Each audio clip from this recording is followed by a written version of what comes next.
Shalom. Puji Tuhan, saudara-saudara, kita bisa berkumpul lagi hari ini oleh kemurahan Tuhan. Kita akan merenungkan firman Tuhan. Kita siapkan hati, konsentrasi ya, Bapak Ibu ya.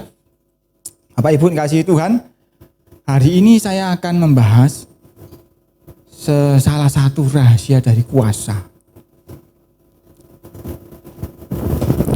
Karena sebagai anak Tuhan, kita harus punya kuasa ini.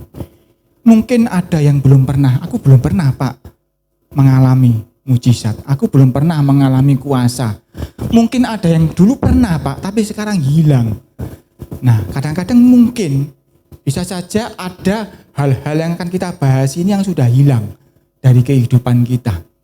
Bapak Ibu dikasihi Tuhan,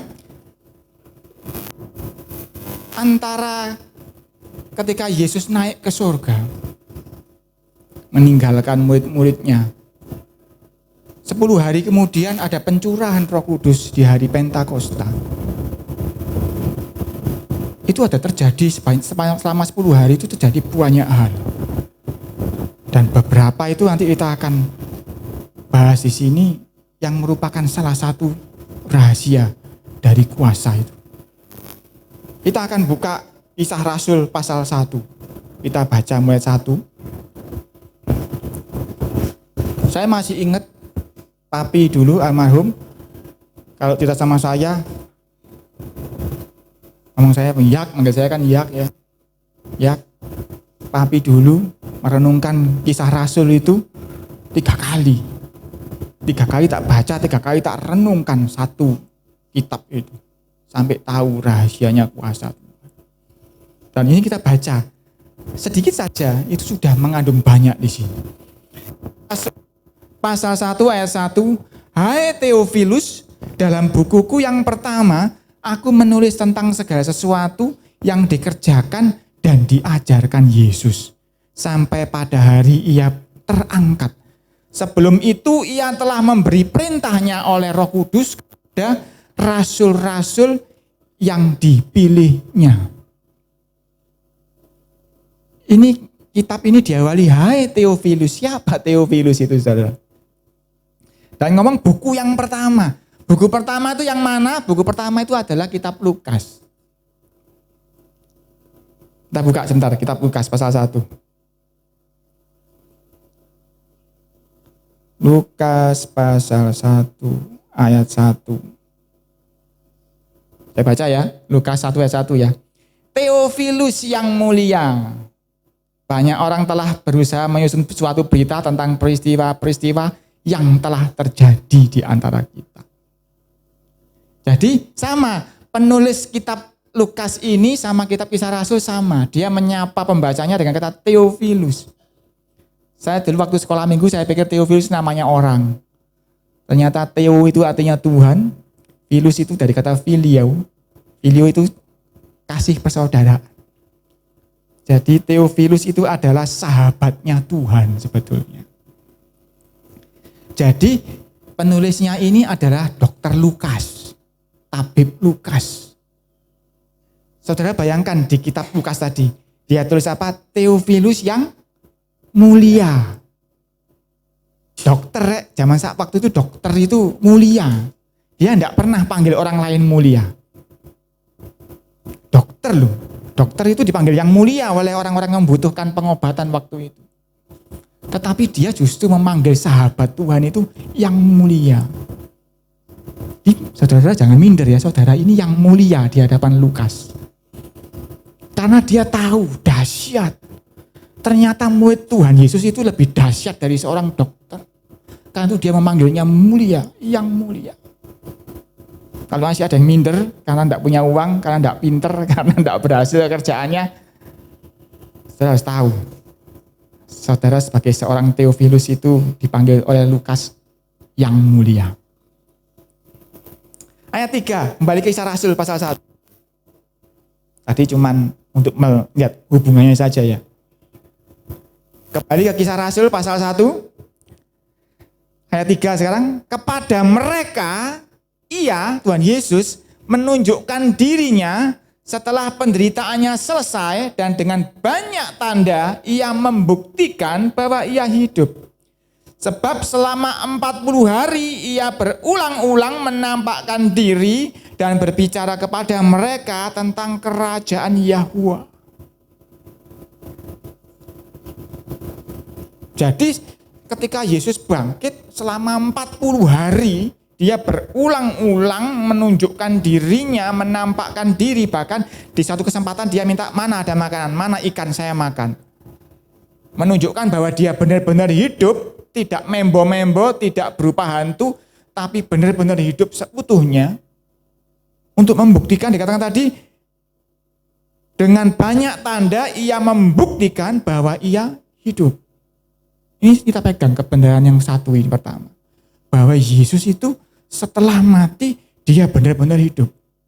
Karena itu di dalam budaya orang Jawa, ada petang puluh dino. Karena dia anggapnya selama 40 hari itu masih keliling-keliling masihan, belum naik. Katanya. Padahal penjahat yang di sebelahnya Yesus, hari itu juga dia sudah ke Taman Firdaus. Tetapi Yesus perlu membuktikan bahwa dia hidup selama 40 hari, dia keliling memuncul ke banyak orang. Ayat 4, pada suatu hari ketika ia makan bersama-sama dengan mereka, ia melarang mereka meninggalkan Yerusalem. Jadi Yesus yang melarang ya, dan menyuruh mereka tinggal di situ menantikan janji Bapa. Nah, poin kedua, pencurahan Roh Kudus itu adalah janji Bapa. Itu bukan seperti orang ngelakoni tapa berata, mencari kesaktian, bukan. Karena itu kan kehendaknya dia. Tetapi pencurahan roh itu adalah janji Bapa, kehendak Bapa. Nah, yang kedua, kita harus pegang ini. Pertama tadi Yesus hidup, benar-benar hidup. Kedua, pencurahan roh itu, pencurahan roh yang berkuasa itu janji Bapa. Menantikan janji Bapa yang demikian katanya, telah kamu dengar daripadaku. Ayat 5, sebab Yohanes membaptis dengan air. Tetapi tidak lama lagi kamu akan dibaptis dengan Roh Kudus. Maka bertanyalah mereka yang berkumpul di situ, Tuhan, maukah engkau pada masa ini memulihkan kerajaan bagi Israel? Jawabnya, engkau tidak perlu mengetahui masa dan waktu yang ditetapkan Bapa sendiri menurut kuasanya. Saudara masih ingat ketika Yohanes membaptis Yesus, dia ngomong, aku saat ini membaptis kamu dengan air, tapi nanti akan datang yang akan membaptis engkau dengan roh, dengan api. Jadi yang melakukan pembaptisan itu Tuhan Yesus, tetapi itu adalah kehendak Bapa. Itu adalah janji Bapa. Ayat 8, tetapi kamu akan menerima kuasa, kau Roh Kudus turun ke atas kamu, dan kamu akan menjadi saksiku di Yerusalem dan di seluruh Yudea dan Samaria dan sampai ke ujung bumi. Sesudah ia mengatakan demikian, terangkatlah ia, disaksikan oleh mereka, dan awan menutupnya dari pandangan mereka. Jadi Yesus ngomong, ketika nanti Roh Kudus itu curahkan kepadamu, engkau akan menerima kuasa. Poin ketiga, kuasa itu kalau Roh Kudus turun ke atasmu. Jadi kuasa itu bukan kuasa kita, bukan kesaktian kita, tetapi kuasa dari Roh Kudus yang ada di dalam kita. Yang dikatakan roh yang ada di dalam dirimu lebih besar daripada roh di dunia ini. Itu yang berkuasa. Jadi kuasa itu bukan di tanganmu, tetapi di dalam Roh Kudus yang ada di dirimu, termasuk di dalam tangan. Ada 3 poin yang kita kumpulkan. Bahwa Yesus hidup. Kenapa dia perlu hidup? Karena yang membaptis dengan roh itu Yesus. Kalau dia mati, bagaimana dia membaptis kita? Yang kedua, pembaptisan roh itu adalah janji Bapa, maunya Bapa. Jadi, tidak ada perkataan wangel ya. Bukan, karena Bapa sendiri yang mau. Kalau belum terjadi berarti kita yang belum cocok. Bukan Bapa, bukan Bapak ngangel-ngangel, enggak. Tidak, karena Tuhan sendiri yang mau. Dan yang ketiga, ketika Roh Kudus itu di dalam kita akan menerima kuasa. Kalau kita tidak hidup bersama Roh, ya kuasanya juga hilang. Karena yang ada kuasanya itu Roh Kudus. Apa janji Bapak dulu? Benar tak Bapak yang janji? Kita akan buka beberapa ayat untuk mengatakan bahwa Bapak itu berjanji. Yesaya 32 ayat 15.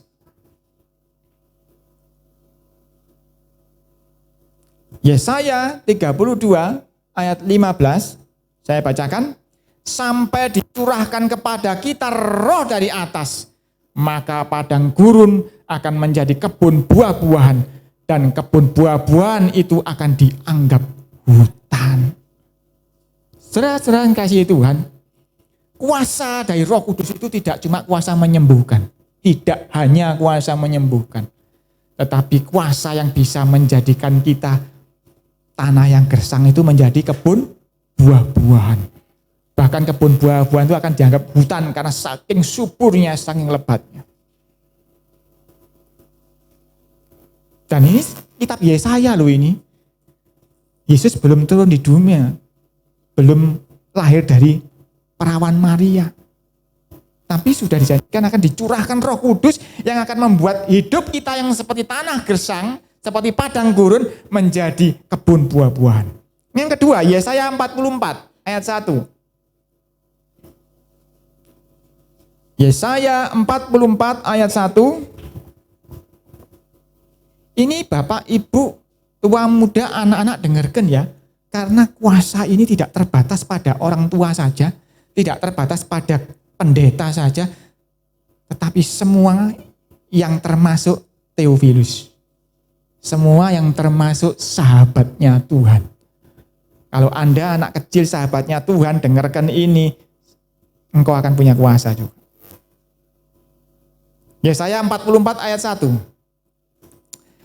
Tetapi sekarang dengarlah hai Yakub hambaku dan hai Israel yang telah kupilih. Dua, beginilah firman Yahuwah yang menjadikan engkau, yang membentuk engkau sejak dari kandungan dan yang menolong engkau. Janganlah takut hai hambaku Yakub dan hai Yeshurun yang telah kupilih. Sebab aku akan mencurahkan air ke atas tanah yang haus dan hujan lebat ke atas tempat yang kering. Aku akan mencurahkan rohku ke atas keturunanmu dan berkatku ke atas anak cucumu. Ya toh, Bapak sendiri yang berjanji kan? Dia akan mencurahkan. Apakah semua anak Tuhan menerima pencurahan ini? Enggak, karena di sini dikatakan mencurahkan ke air ke atas tanah yang haus. Apakah Anda haus akan firman Tuhan? Apakah haus akan Roh Kudus? Kalau enggak, ya jangan salahkan kalau Roh Kudus tidak mampir ke dalam hidupmu. Dan kalau Roh Kudus dicurahkan, dia tidak biasa-biasa, dikatakan hujan lebat ke atas tempat yang kering. Bukan hujan gerimis loh ya. Bukan rintik-rintik. Hujan yang lebat. Dan ketika Roh Kudus dicurahkan dikatakan dan berkatku ke atas anak cucumu. Ketika Roh Kudus dicurahkan tidak cuma bicara mengenai kesembuhan kesehatan. Tidak hanya itu. Tetapi ada berkat yang dicurahkan ke atas anak cucu. Anak cucu yang bagaimana? Anak cucu yang tadi yang haus akan hadirat Tuhan. Ketika Roh Kudus itu menghampiri hidup kita. Ayat 4. Mereka akan tumbuh seperti rumput di tengah-tengah air. Seperti pohon-pohon gandarusa di tepi sungai. Ingat kalau di tepi sungai jadi seperti apa? Seperti Mazmur itu ya. Seperti pohon ditanam di tepi ayan air itu ya. Ayat 5. Yang satu akan berkata, aku kepunyaan Yahuwah. Yang lain akan menyebut dirinya dengan nama Yakub. Dan yang ketiga akan menulis pada tangannya kepunyaan Yahuwah. Dan akan menggelari dirinya dengan nama Israel. Kenapa sih kalau ada apa dengan negara Israel kok orang Kristen melok-melok? Karena orang yang sudah dihinggapi roh itu akan menyebut dirinya Israel. Karena itu setiap janji kepada Israel adalah janji juga kepada Anda, Theophilus yang mulia.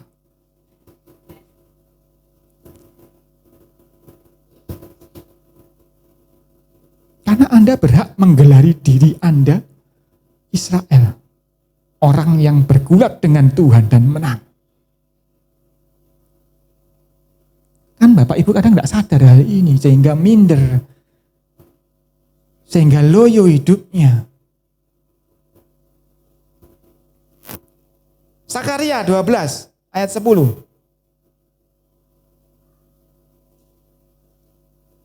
Sakaria 12 ayat 10, ini ayat yang terkenal sekali. Aku akan mencurahkan roh pengasihan dan roh permohonan atas keluarga Daud dan atas penduduk Yerusalem, dan mereka akan memandang kepada Dia yang telah mereka tikam. Nah, ada hubungannya ya dengan yang ditikam ya, yaitu siapa yang di atas kayu salib ditikam, yaitu Yesus, dan akan meratapi Dia seperti orang meratapi anak tunggal, dan akan menangisi Dia dengan pedih seperti orang menangisi anak sulung. Jadi pencurahan roh itu ada hubungannya dengan Yesus yang tertikam di atas kayu salib itu.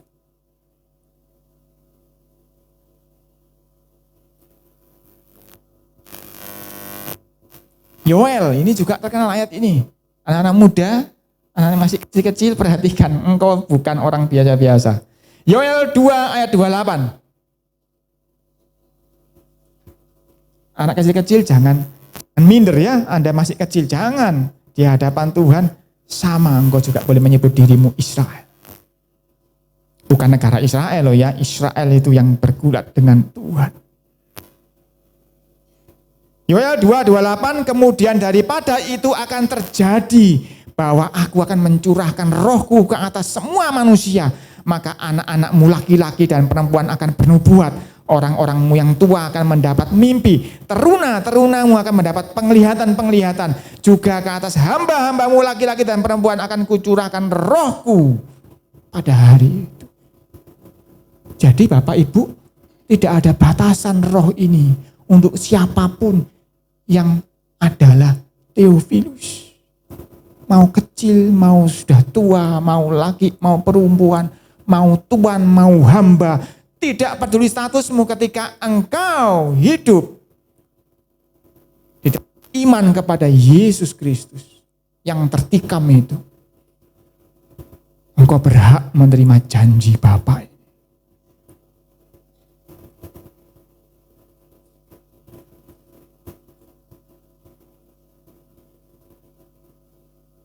Jadi jelas ketika roh itu dicurahkan, ketika Bapak berjanji mencurahkan, itu sudah sepaket bahwa di dalam janji roh itu ada kuasa, bahkan bisa membuat tanah gersang menjadi hutan lebat yang penuh buah-buahan. Bukan semak belukar loh ya, buah-buahan isinya.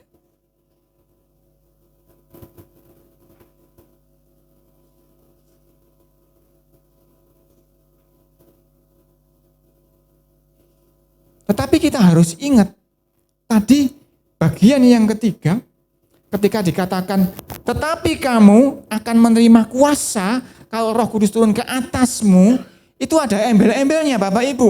Dan kamu akan menjadi saksiku. Bapak Ibu yang dikasihi Tuhan, kalau Anda lihat, kalau Anda renungkan, coba renungkan perlahan, di mana tempat paling banyak terjadi mujizat?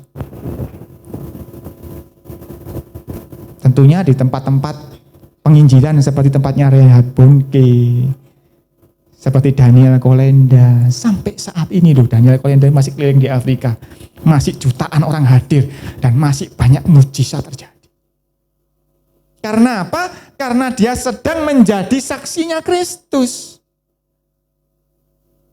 Banyak dari kita menginginkan kuasa itu, tapi tidak menginginkan menjadi saksinya Kristus. Seberapa sering Anda bercerita soal Kristus kepada orang-orang di sekitarmu? Lebih enak ngerasani soal yang lain-lain toh. Kemarin tuh terjadi tawuran. Kemarin tuh terjadi kecelakaan. Kemarin tuh terjadi begini. Bahkan artis kawin cerai tahu, apal. Tetapi Tapi seberapa banyak Anda menjadi saksi Kristus? Kadang-kadang seorang hamba Tuhan kehilangan kuasanya. Gara-gara tadinya dia berintensitas menyaksikan Kristus, lama-lama lesu, melempem, tidak menjadi saksi lagi. Tetapi ketika Anda menjadi saksi Kristus, Roh Kudus itu akan bergerak, menunjukkan kuasanya.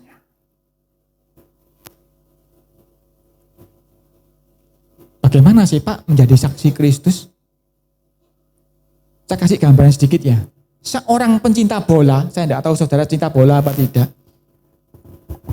Ketika kesebelasan kecintaannya menang, itu berhari-hari cerita mbek koncone. Wih, gole. Siapa? Namanya jagoan sepak bola itu saya masih tidak ingat. Oh, saya ingat yang lama-lama. Maradona misalnya. Atau sekarang Ronaldo ya Pak? Ronaldo. Oh, golnya bagus kamu. Dari lapangan tengah, tembak langsung masuk. Itu diceritakan terus berhari-hari kepada teman-temannya. Itu loh menjadi saksinya Ronaldo namanya. Padahal cuma bola bundar disepak melebu bolongan ngono tok lho diceritakan kemana-mana.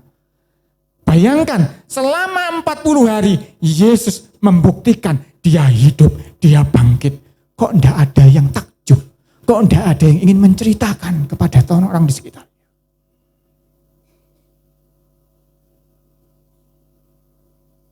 Yang kita baca tadi, yang pertama kita ngomong, poin pertama kita pegang bahwa Yesus itu hidup.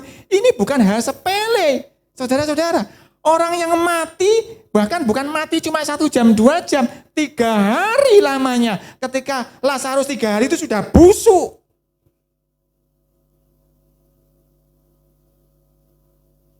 Yang sudah busuk itu bangkit. Itu bukan cerita biasa, itu bukan kejadian biasa. Itu hal yang perlu diceritakan tidak cuma berhari-hari, berabad-abad terus diceritakan sampai kita mendengarnya saat ini. Ya toh, kita kan sudah 2000 tahun lebih kan sejak kejadian itu kan. Tetapi kenapa kita masih mendengar cerita itu? Karena ada yang menyampaikannya ke telinga kita. Karena ada yang kagum, ada yang takjub kepada Yesus. Sehingga dia terus bercerita soal Yesus. Bapak, Ibu, saudara sekalian, adik-adik, apakah saudara takjub dengan Tuhan Yesus? Apakah saudara kagum dengan dia? Apakah saudara ingin menceritakan terus soal dia? Jangan cerita Pak, aku merenung dhewe males wisan bosen maca Alkitab. Wah, ampun nek ngono ya. Kalau begitu, kuasa itu tidak akan keluar.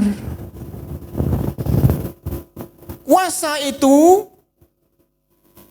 kita baca aja. Kuasa itu adalah kelengkapan dari saksi Tuhan. Kita baca.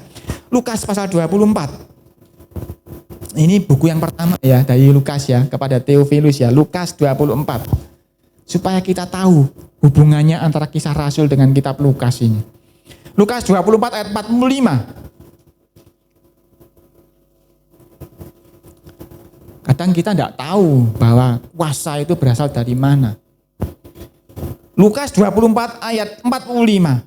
Lalu Yesus membuka pikiran mereka sehingga mereka mengerti kitab suci. Masih ingat tadi saya di awal ngomong apa? Papi saya Daniel almarhum itu merenungkan sampai dibaca 3 kali kisah Rasul itu sampai dia paham apa itu kuasa. Sehingga yang lumpuh berjalan, yang buta melihat, yang bisu bicara. Berawal dari apa? Dari mengerti kitab suci.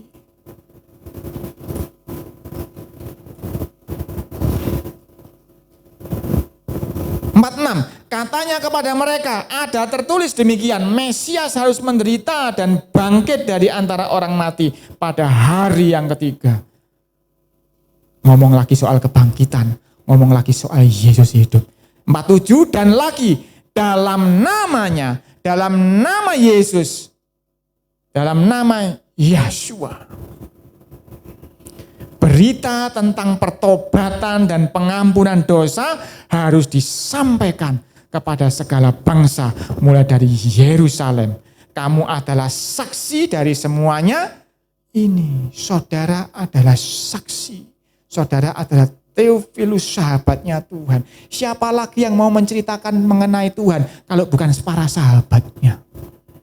Ya toh, siapa yang mau menceritakan soal golnya Ronaldo kalau bukan ngefans yang pada Ronaldo? Kalau saudara tidak ngefans kepada Yesus, kalau saudara bukan sahabatnya, saudara tidak akan mungkin menyaksikan bahwa dia hidup. Karena itu perlu mengerti kitab suci, perlu merenungkan firman Tuhan. Mat 9, dan aku akan mengirim kepadamu apa yang dijanjikan Bapakku.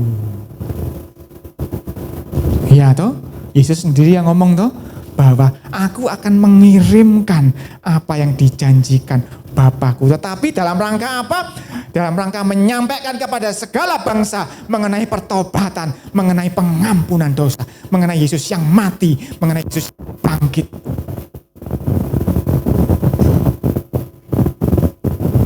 Jadi apa yang dijanjikan oleh Bapa ini diberikan, dicurahkan kepada para Theophilus, kepada para sahabatnya Tuhan yang mau menjadi saksi dari semuanya ini. Nah, ini penting. Kalau saudara tidak ada hati untuk menjadi saksi, jangan harap kuasa itu mengikuti saudara. Ingat ya, kuasa itu tidak hanya untuk kesembuhan saja. Bahkan kuasa atas ekonomimu, kuasa atas kehidupan sosialmu, terhadap kehidupan keluargamu, terhadap setiap detail kehidupan. Engkau akan punya kuasa. Tapi kuasa itu bukan untuk sombong-sombongan, tetapi untuk menjadi saksi. Ketika Anda butuh sesuatu Tuhan berikan, saudara menjadi saksi kuasanya Tuhan. Seperti saya pernah saksi, anak saya ini harusnya saya sekolahkan di sekolah yang murah di Tidar sana. Tetapi ketika saya mau daftar, tahu-tahu dapat undian 10 juta. Sehingga bisa sekolah di sekolah yang kami inginkan di tempat yang di sana. Loh kan saya jadi saksi kan. Tetapi saya mengalami kuasa itu. Yang tadinya tidak ada, jadi tambah 10 juta cukup untuk daftarkan sekolah, bahkan bisa buat lencer lebihnya. Tetapi dalam rangka menjadi saksi bahwa dia membuat tanah gersang menjadi kebun buah-buahan. Nah, apakah saudara ingin menjadi saksi? Itu hati saudara Tuhan periksa pasti. Ayat 50. 49 tadi belum selesai. Tetapi kamu harus tinggal di dalam kota ini sampai kamu diperlengkapi dengan kekuasaan dari tempat tinggi. Ingat loh ya, di perkataan ini diperlengkapi. Gak apa-apa, aku pokoknya selamat mabu surga, gak ada kuasa, gak apa-apa. Loh jangan, karena kamu belum lengkap kalau tanpa kuasa itu. Dikatakan diperlengkapi, artinya kuasa ini membuat hidupmu di hadapan Tuhan, membuat pengiringanmu di dalam Tuhan Yesus menjadi lengkap. Kalau kita menjadi murid Yesus tidak punya kuasa, belum lengkap. Jadi jangan, enggak apa-apa Pak, pokoknya aku mau surga. Jangan. Kalau engkau mau gitu ya terserah, tetapi itu belum lengkap. Dan itu janji Bapa, bukan saudara ngeyel, minta bertapa 30 hari atau 40 hari, 40 malam enggak makan. Enggak perlu seperti itu. Kenapa di sini saya enggak adakan 10 hari doa puasa? Enggak, kenapa? Bukan itu, karena ini janji Bapa. Bapa itu tidak menyelidiki cuma isi perutmu, tapi dia menyelidiki isi hatimu. Apakah hatimu punya keinginan menjadi sahabatnya Tuhan yang kemana-mana cerita soal dia, menjadi saksinya dia. Kalau isi hatimu punya intensitas menceritakan soal dia hidup loh, mati hidup loh. Ini bukan soal mujizat kecil, ini yang mati hidup loh.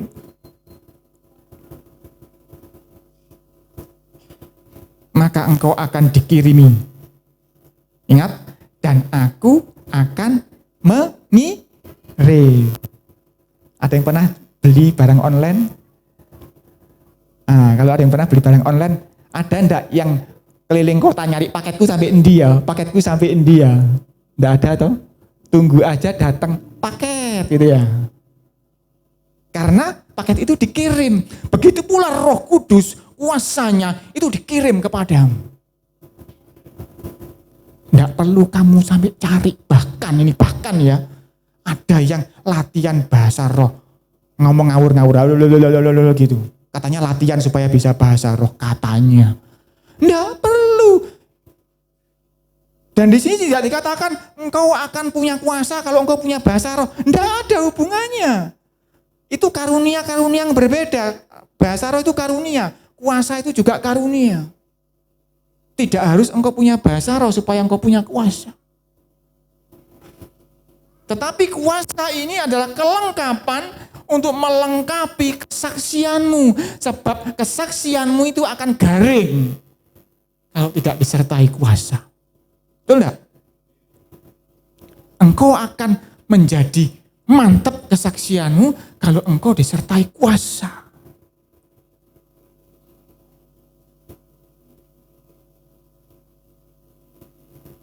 Saya dengan enteng menjadi saksinya Tuhan, ceritanya gampang. Rumit-rumit enggak, saya dulu makan kerupuk. Nasi sama kerupuk, tapi Tuhan bikin saya pinter. Oh, itu sudah cukup kan saya bersaksi karena kuasanya bekerja atas saya. Saya dulu sakit pilek sampai bertahun-tahun, sampai ingusnya darah. Berbulan-bulan mengeluarkan darah dari hidung saya. Tapi dengan satu kata Yesus ngomong, kamu sembuh. Saya sembuh.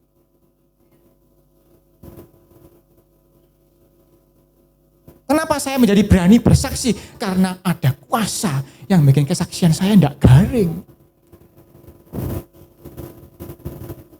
Bagaimana Pak supaya mengalami kuasa itu? Hatimu harus menjadi sahabatnya Tuhan. Hatimu harus punya intensitas. Isinya cerita mengenai Dia. Kebaikannya, kebangkitannya, kuasanya, kasihnya yang besar. Suami istri daripada saudara gegeran, ilo-iloan mending gegerannya dirubah. Masing-masing yuk sombong-sombongan cerita pengalaman hidupnya di hadapan Tuhan. Kuasanya bekerja atasmu. Ayo nanti Tuhan dimuliakan di tengah Anda berdua. Karena apa? Ada lagu kuno. Kalau gelombang keras, lakukan apa? Hitung berkat satu persatu. Ini coba praktek nona. Cerita kebaikan Tuhan dalam hidupmu. Nanti kan gak jadi gegeran. Nanti akan ada sukacita. Nanti akan terjadi kuasa di dalam keluarga.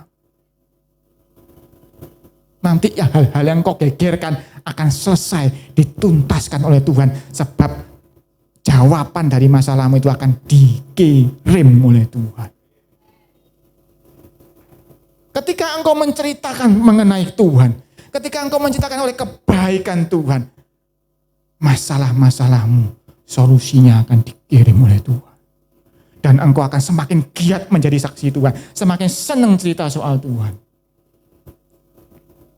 Banyak kuasa-kuasa hilang luntur gara-gara mulut kita berhenti menyaksikan Dia. Ya Pak Engga, iling-ilingan, seberapa mulai kuasa itu turun, itu adalah mulai ketika engkau tidak mulai menceritakan kuasa Tuhan. Ayo ingat-ingatan.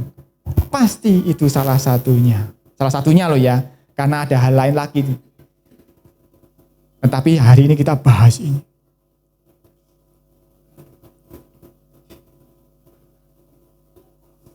Ayat 50. Lalu Yesus membawa mereka keluar kota sampai dekat Betania. Di situ ia mengangkat tangannya dan memberkati mereka. 51. Dan ketika ia sedang memberkati mereka, ia berpisah dari mereka dan terangkat ke surga. Ketika ia sedang memberkati, terangkat. Artinya, siapa yang tahu kalau sampai sekarang tangannya memberkati kita? Karena dia naik ke surga tidak dengan tangan sendakep, enggak. tangannya memberkati, dia naik ke surga. Bahkan sampai sekarang tangannya terus memberkati kita.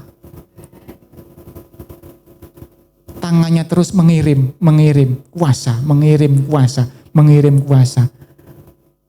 Sudah terimakah kuasanya?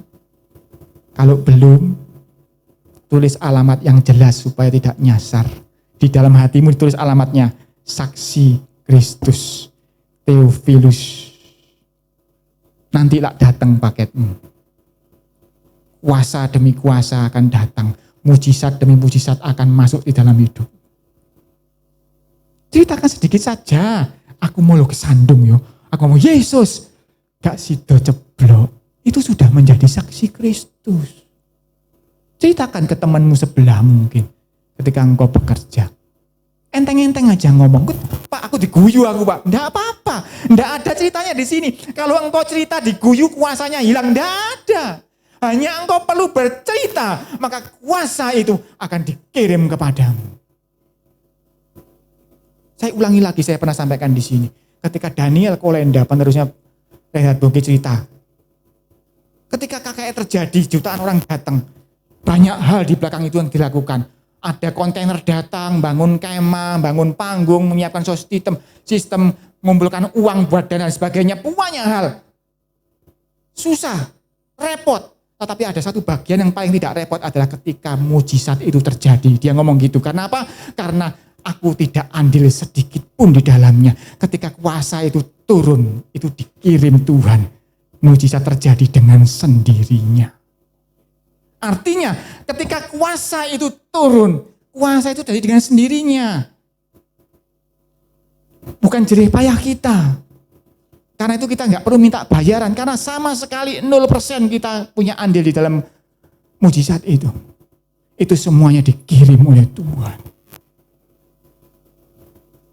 Karena Tuhan sampai sekarang posisinya tetap memberkati saudara dan saya. Ayat 52. Mereka sujud menyembah kepadanya, kepada Yesus. Lalu mereka pulang ke Yerusalem dengan sangat bersukacita. Saya kembali ke cari contoh saya. Ketika para bonek itu pulang dari Gelora, tanding, jagoannya Persebaya menang. Waduh, sepanjang jalan akan cerita terus. Mau loh ini, tendangannya top. Sampai besok masih cerita, lusa masih cerita. Karena apa? Bersukacita, senang jagoannya menang.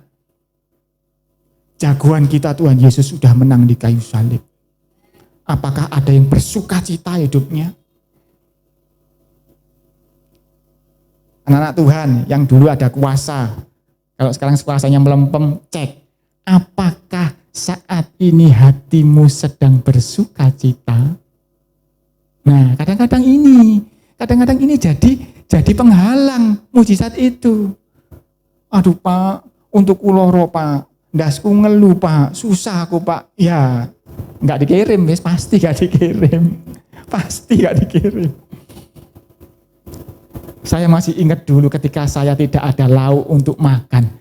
Mami saya ngomong, nyanyi, puji Tuhan, nyanyi, bersukacita. Ikan bedik datang, hujan deras naik ke sini. Karena apa? Ketika posisi sangat bersukacita itu loh, Tuhan kirim paketnya.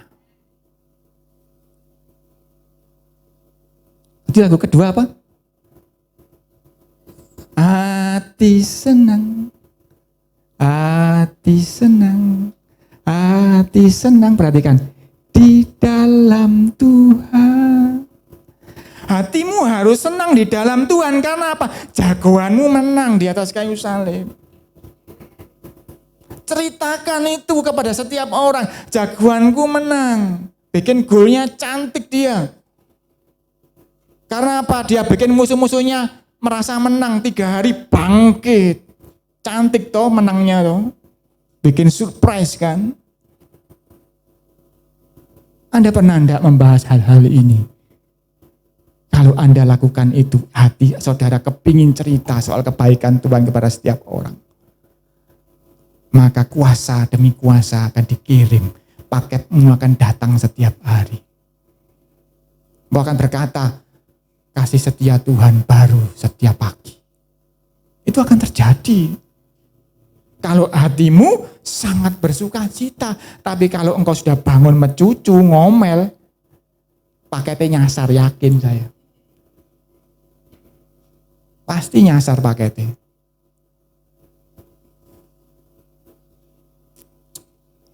Ayat 53. Mereka senantiasa berada di dalam bait Tuhan dan memuliakan Yahuwah. Senantiasa berada di dalam baitnya Tuhan. Artinya apa? Kita harus jaga senantiasa setiap waktu kita hidup di dalam hadiratnya Tuhan. Kita tidak mungkin terus datang ke bait di Yerusalem, larang. Tapi ketika Tuhan ngomong, ketika 2-3 orang berkumpul, aku hadir. Bahkan setiap hari dia ngomong, aku memegang tangan kananmu. Ketika engkau selalu dalam hadirat Tuhan. Karena itu papi saya sering mengajarkan, doa itu tidak harus merem. Naik motor ya doa, masak ya doa, cuci baju ya doa. Setiap waktu engkau di dalam hadirat Tuhan. Dan memuliakan dia. Maka kuasa itu layak untuk Anda. Aku penuh dosa, tidak apa-apa Yesus yang ampuni dosa. Dia hanya perlu hatimu penuh sukacita. Memikirkan selalu, merenungkan, jagoanku itu bangkit. Jagoanku menang. Aku harus ceritakan itu. Aku harus saksikan itu kepada semua orang. Bapak ibu mungkin lagi ngobrol-ngobrol di kampung. Cangkruan sama tetangga. Selipkan toh, sedikit-sedikit saudara ngomong, aku mau lo keselak tapi dalam nama Yesus aku waras. Mestinya aku mau kasih ambekan. Atau apapun saudara bisa ceritakan. Bahkan saya dengar kemarin Pak Men kepalanya benjut ya Pak Men ya. Itu bisa cerita sama tetangganya, wis kemurahan Tuhan loh. Aku rapopo, wis umur segini ndak patah tulang. Loh iya loh Bapak Ibu, banyak di mana-mana loh, cuma ceblok tuh ngene wis retak kabeh balunge. Iya. Kalau kita dijagai masih sehat dalam kemurahan Tuhan. Karena itu ceritakan kemurahan Tuhan ini kepada setiap orang. Dan engkau jangan bersedih hati, engkau harus sangat bersuka cita setiap hari, setiap waktu.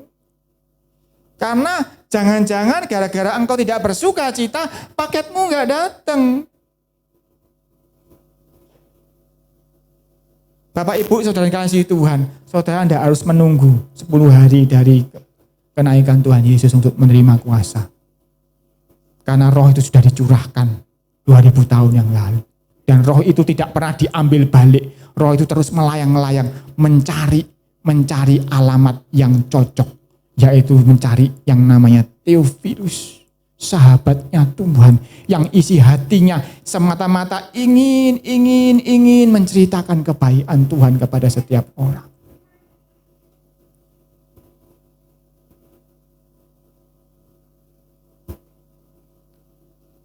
Bapak Ibu dikasihi Tuhan. Kadang-kadang kalau orang kaya itu punya uang banyak ya. Terus dia malas, aku tua, malas bikin pabrik, uangnya dibelikan saham. Karena dengan saham itu dia ikut ambil dalam perusahaan itu. Begitulah Bapak Ibu Saudara. Kadang-kadang Bapak Ibu kan tidak bisa menginjil, ya toh?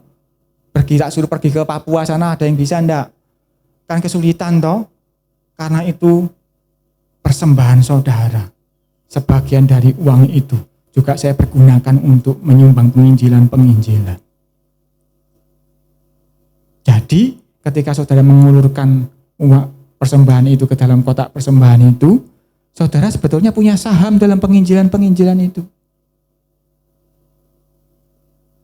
Artinya kalau saudara rela di dalamnya, saudara bersuka cita melakukannya, saudara termasuk memenuhi syarat tadi itu, mengabarkan Injil juga. Aku tidak pintar ngomong. Tetapi biarkan para penginjil-penginjil yang bisa ngomong itu yang bicara. Tetapi saudara kan bisa ngomong sama tetangga saudara, sama suami istri, kepada tangga, kepada teman, bisa kan. Tetapi lebih jauh lagi, saya juga gunakan keuangan gereja ini untuk menyumbang penginjilan, walaupun gereja kita tidak kebanyakan uang. Karena saya tahu, ketika Injil diberitakan, kuasa itu akan turun. Jadi Bapak Ibu, hari ini sederhana ya, syarat untuk punya kuasa itu setiap orang di sini bisa. Paling kecil sampai yang paling tua bisa. Karena hanya harus tahu bahwa Yesus itu hidup, bahwa dia jagoan kita, bahwa dia layak disaksikan. Bahwa kita harus tahu bahwa itu janji Bapa, bukan keinginan kita pribadi. Bahwa kita hanya punya tugas bersukacita di dalam mengabarkan Dia. Saudara lakukan hal ini sederhana saja. Sederhana saja. Saudara mulai lakukan saja, mulai hari ini lakukan sebisa saudara cerita kepada orang. Nanti akan kuasa demi kuasa, bertahap ya, bertahap, karena kalau sudah dimbrui langsung saudara malah akan semaput nanti. Ya. Tetapi hari ini yang saya ceritakan adalah sebuah rahasia dari kuasa yang dahsyat itu. Dan hal yang sepele ini jarang diceritakan. Bahkan kadang-kadang orang yang dipakai Tuhan dengan mujizat luar biasa kadang-kadang tidak menyadari bahwa dia punya ini. Sehingga kuasa itu keluar. Sehingga ketika kuasa suatu saat kuasanya berhenti, dia jadi heran, loh kok berhenti? Karena dia tidak menyadari bahwa ini yang membuat dia punya kuasa itu. Bukan kebaikannya, bukan kehebatannya. Tetapi ketika kita mulai menjadi saksi Kristus, mulai kita tahu bahwa dia jagoan, kita perlu disaksikan. Bahwa kita harus bersukacita hati kita. Maka Anda, seberapa gersang kehidupan akan menjadi hutan penuh buah-buahan. Mari kita tunduk dalam doa. Bapa di dalam sorga, kami naikkan syukur Tuhan. Karena rahasia ini disembunyikan buat orang-orang yang hebat-hebat. Tetapi orang sederhana akan mengerti hal ini. Tuhan, kami tahu sekarang bahwa kuasa itu kelengkapan dari hidup kami. Mungkin ada yang sebelumnya tidak mengingininya, tidak apa-apa. Karena engkau tidak mengingininya pun engkau akan terima. Yang penting engkau mengingini untuk mengabarkan mengenai Mesias itu kepada setiap orang. Ketika hatimu mengingini menjadi saksinya. Ketika engkau mengingini hidupmu menjadi saksinya. Roh Kudus itu akan mencarimu. Dia akan masuk ke dalam hatimu. Dia akan berkarya lebih dahsyat, lebih dahsyat. Tanganmu akan dipenuhi kuasa. Hidupmu, mulutmu bahkan akan dipenuhi kuasa. Sehingga engkau akan berkata dan akan terjadi. Hanya jaga hatimu untuk terus bersukacita di dalam kebaikannya. Bersukacita atas kebangkitannya. Dan biarlah hatimu selalu rindu menceritakan mengenai Dia. Ketika engkau menjadi saksinya, ketika engkau menjadi Theophilus, menjadi sahabat-sahabatnya, kuasa itu akan Dia kirim kepadamu. Tuhan, anak-anakmu yang sederhana di tempat yang kecil ini, tidak engkau pandang hina. Kalau rahasia ini boleh disampaikan pagi hari ini, artinya akan terjadi. Setiap anak-anakmu akan mengalami kuasanya. Hanya biarlah kami boleh melembutkan hati kami, Tuhan.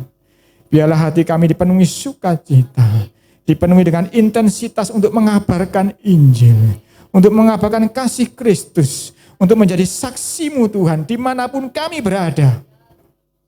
Mulai dari Yerusalem, mulai dari rumah tangga kami masing-masing, mulai di dalam rumah kami menjadi saksi-Mu Tuhan. Hamba-Mu selesai berbicara, tetapi kami tahu Roh Kudus yang punya kehendak itu tidak akan berhenti bicara, akan terus menguasai setiap orang, sampai setiap orang menjadi saksi Kristus untuk kemuliaan nama Tuhan.